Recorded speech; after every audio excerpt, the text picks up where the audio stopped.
আসসালামু আলাইকুম। কুষ্টিয়াতে রেড ক্রিসেন্ট সোসাইটির আয়োজনে শুরু হয়েছে রেড ক্রিসেন্ট বৈশাখী পণ্য মেলা। মেলাটি অনুষ্ঠিত হচ্ছে কুষ্টিয়া পাবলিক লাইব্রেরির চত্বরে।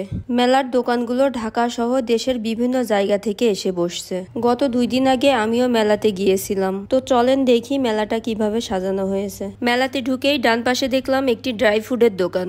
সেখান থেকে তেঁতুলের এই টক মিষ্টির লজেন্সটা নিলাম। এই লজেন্সটা খাইতে খুবই মজা। আপনারা হয়তো যারা খাইছেন তারা জেনে থাকবেন।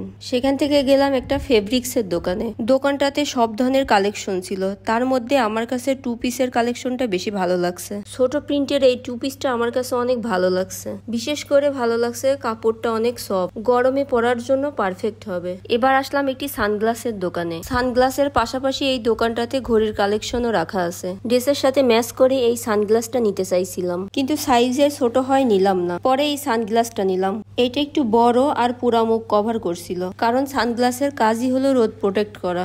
পাশেই দেখলাম কয়েকটা হার্ট ঝোলানো আছে। দেখে মনে হলো ভালোবাসা বিক্রির জন্য কেউ রেখে গেছে। এই জোনটা মেয়েদের জন্য সব থেকে পছন্দের একটি জোন।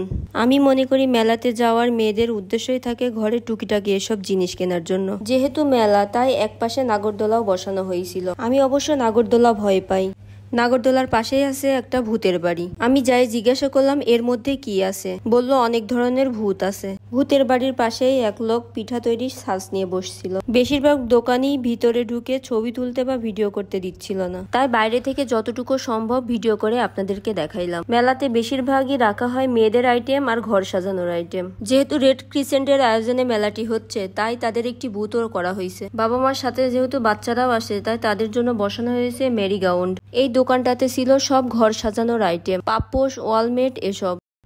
গেটের সামনে একজন বিক্রি করছিল আর্টিফিশিয়াল ফুল। ফুলগুলো আর্টিফিশিয়াল হইলেও দেখতে খুব ভালো লাগছিল। ফুলগুলো সবারই নজর কাটছিল। মেলার এক কোনায় নাগরদোলার মতো একটি নৌকা দুলতেছিল। আমার দেখেই ভয় লাগছিল, মানুষ এর মধ্যে ওঠে কিভাবে। পাশেই বুটিক্স ও তাঁতের 3 পিসের কর্নার করা হয়েছে। এখানে সব ধরনের তাঁত ও বুটিক্সের ড্রেস পাওয়া যাচ্ছে। এই দোকানটাতে পাওয়া যাচ্ছে কালিমা লেখা ও আয়াতুল কুরসি লেখা ওয়ালমেট। সবশেষে গেলাম আচারের দোকানে। এত রকম আচার দেখে নিজেকে আর ধরে রাখতে পারলাম না। এত আচার দেখে ভাবছিলাম কোনটা রেখে কোনটা কিনবো, কিন্তু যে পরিমাণ দাম চাচ্ছিল তাই আর বেশি কেনার সাহস পাইলাম না। মেলার আচারগুলো খাইতে অনেক মজা হয়, কিন্তু যে দাম চাই কেনার শখ মিটে যায়। আচারগুলো দেখছিলাম আর ভাবছিলাম আমার যদি মেলার টাকা থাকতো তাহলে সব আচারগুলো কিনে নিয়ে যাইতাম। শেষমেশ 100 গ্রাম আমের আচার আর 100 গ্রাম চালতার আচার কিনে নিলাম। তারপর আচার নিয়ে বাড়ি চলে আসলাম। এই ছিল মেলার কালেকশন। আপনারা ফ্রি থাকলে পরিবার নিয়ে মেলায় ঘুরে আসতে পারেন। আবার নতুন কোনো ভিডিও নিয়ে আপনাদের মাঝে হাজির হব। সবাই ভালো থাকবেন। আল্লাহ হাফেজ।